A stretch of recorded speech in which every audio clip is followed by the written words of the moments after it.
Hi guys! Ngayon isa-set up natin tong printer na nabili ko sa Shopee. Meron na itong sales invoice, AC power cord, USB for Wi-Fi direct, CD, quick setup guide, and basic users guide. Meron na rin itong 2 years warranty directly at any Epson Service Center. At meron na rin itong free na isang set ng inks. Sobrang responsive at sobrang bilis mag-ship ng seller. Bago nga tayo mag-setup, tanggalin muna natin tong mga tape. Nasa description box nga pala yung link ng product na to.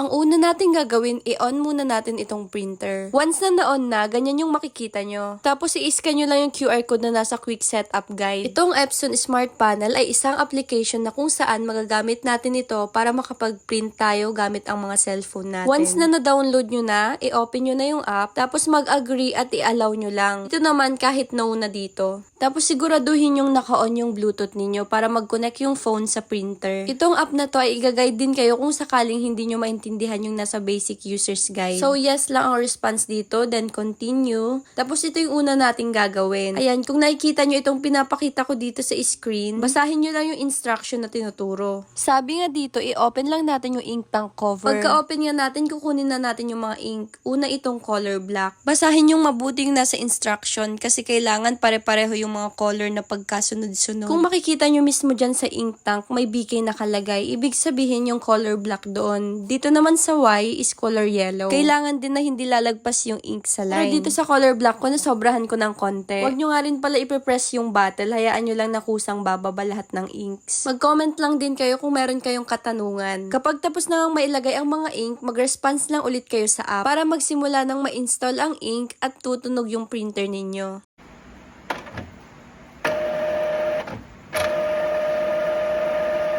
Tapos hintayin nyo lang hanggang matapos ang ink installation. Tapos kapag tapos na, i-next nyo lang ito at i-allow nyo. Kapag tapos na, ngayon naman, i-connect natin yung printer sa Wi-Fi. Pindutin nyo lang yung continue, tapos yes. Tapos mag-response lang ulit kayo sa app kung tama yung na-detect ng printer na Wi-Fi name na gusto nyo i-connect sa mismong printer. Tapos kailangan nyo ring ilagay yung Wi-Fi password ninyo para ma-connect yung Wi-Fi sa mismong printer. Kapag connected na yung printer tsaka Wi-Fi, hintayin nyo hanggang matapos yung installation ng printer Wi-Fi settings ng mga 15 minutes. Kasama na rin dito yung ink installation.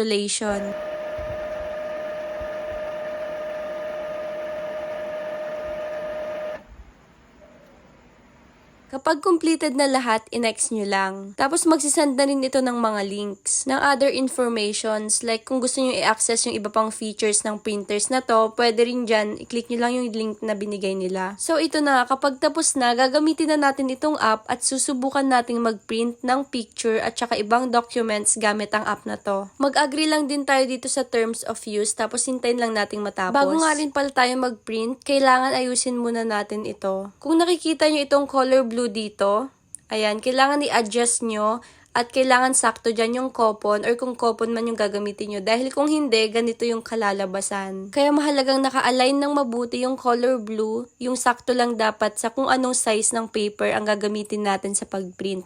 So ngayon, subukan na natin i-print ito. Picture muna yung uunahin ko. Ito nga pala yung colored. Tapos subukan naman natin ngayong i-scan ito. Short coupon band nga pala yung gamit ko. Pwede din dito yung long coupon band. At ito naman ngayon yung black and white. Tapos ito naman yung colored na scan. At ito pa yung isang sample print. Tapos susubukan naman natin ngayon ang photo paper. Dito ako sa laptop ngayon nag-print. Size A4 pala ito. O diba, sobrang ganda ng quality ng print ng printer na to. Perfecto para sa mga gustong magsimula ng printing business. Kapag okay na lahat at gumagana naman, i-register nyo na ngayon yung printer ninyo dito sa website ng Epson para maklaim nyo yung 2 years warranty ninyo. Ito nga pala yung Epson L3210. Mas mura ito kaysa sa L3250 at L3256. Ito naman ang L3250. Ang pinagkaiba lang nila ni L3256, ang L3250 ay color black, ang L3256 ay color white. Pero parehas lang sila ng price at specs.